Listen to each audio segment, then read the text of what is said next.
Welcome to the Wonderland stories. سس جادوئی سفر کرنے کے لیے جو تمہیں بادلوں سے بھی اونچا لے جائے گا۔ ہم شروع کر رہے ہیں وادی جنات کا سفر۔ کیا تم نے کبھی سوچا ہے کہ اڑن قالین پر بیٹھ کر پراسرار جنات سے دوستی ہو اور ایسی وادی دریافت ہو جہاں پہاڑ سرگوشیاں کرتے ہیں اور دریا ہیرے کی طرح چمکتے ہیں؟ ہمارے ساتھ شامل ہو جاؤ اور بہادر شہزادی ارما اور اس کے جادوئی بھائی چنکو اور منکو کے ساتھ جو چلے ہیں دانا جن بابا سے ملنے۔ لیکن ہوشیار رہنا، سب کچھ اتنا پرامن نہیں جتنا دکھائی دیتا ہے۔ کیا شہزادی بخیریت واپس آئے گی؟ آئیے دیکھتے ہیں۔ ہو رہا تھا شہزادی ارما پرسکون اور تجسس سے بھری اعتماد سے چنکو اور منکو کے درمیان بیٹھی تھی۔ آسمان سنہری روشنی میں نہایا ہوا تھا اور بادل نرم گدوں کی مانند نیچے اتر رہے تھے۔ زمین سکڑتی جا رہی تھی، گلیاں لکیروں میں بدل گئیں اور دریا چاندی کے دھاروں کی مانند نظر آنے لگے۔ چنکو نے خاموشی توڑی اور پوچھا، کیا تمہیں خوف محسوس ہو رہا ہے؟ شہزادی نے مسکرا کر جواب دیا، مجھے اپنے بھائیوں پر بھروسہ ہے۔ اس کا حوصلہ سورج کی کرنوں کی طرح چمک رہا تھا۔ ایک چمکتے چشمے کے قریب اترا۔ ماحول میں ایک عجیب سا سکوت تھا۔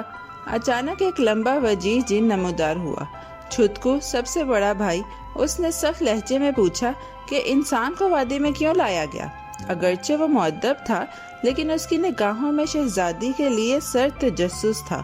شہزادی ارما نے بڑے وقار سے جواب دیا کہ وہ جن بابا کی مرضی سے آئی ہے اور انہیں مکمل اعتماد ہے۔ نات تو تھے مگر کوئی نظر نہیں آیا۔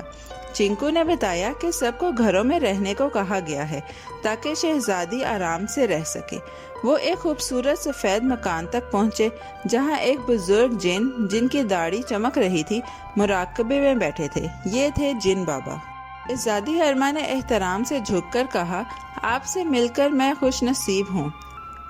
جن بابا نے مسکرا کر کہا، آج سے تم ہماری بیٹی ہو، ہمیں تمہاری عبادت اور سخاوت کا علم ہے۔ چاندی کی انگوٹھی دی، اگر کبھی مشکل ہو تو اسے رگڑنا، میرے بیٹے تمہارے پاس پہنچیں گے۔ شہزادی نے عاجزی سے جواب دیا، حفاظت دینے والا صرف خدا ہے۔ جن بابا خوش ہوئے اور چنکو اور منکو کو ہدایت دی کہ اسے بہن کی طرح عزت دیں۔ ایک مضبوط رشتہ قائم ہو گیا، محبت، بھروسے اور ایمان کا رشتہ۔ چنکو نے شہزادی ارما کو اپنے گھر بلایا، ایک سفید برفانی کمرہ جہاں ایک عجیب سا بستر تھا۔ جیسے ہی شہزادی بیٹھی وہ نیچے دھنسنے لگی اور سردی نے اسے جما دیا۔ اس نے قرآن کی آیات پڑھی اور پلک جھپکتے وہ دوبارہ بستر پر موجود تھی۔ چھتکو حیران کھڑا تھا۔ شہزادی نے شائستگی سے کہا، بہت خوبصورت بستر ہے چھتکو، اور باہر آ گئی گویا کچھ ہوا ہی نہ ہو۔ خوبصورتی دکھائی، آبشاریں، درخت، پھلوں سے لدے پودے، لیکن کوئی جن باہر نہیں آیا۔ یہ وادی اتنی خاموش کیوں ہے؟ شہزادی نے پوچھا۔ منکو نے جواب دیا، آپ کی خاطر سب گھروں میں ہیں۔ لیکن اس نے یہ بھی تسلیم کیا کہ چھتکو کو شہزادی کی موجودگی پسند نہیں آئی۔ شہزادی ارما نے کہا، ہم صرف ملاقات کے لیے آئے ہیں، رہنے کے لیے نہیں۔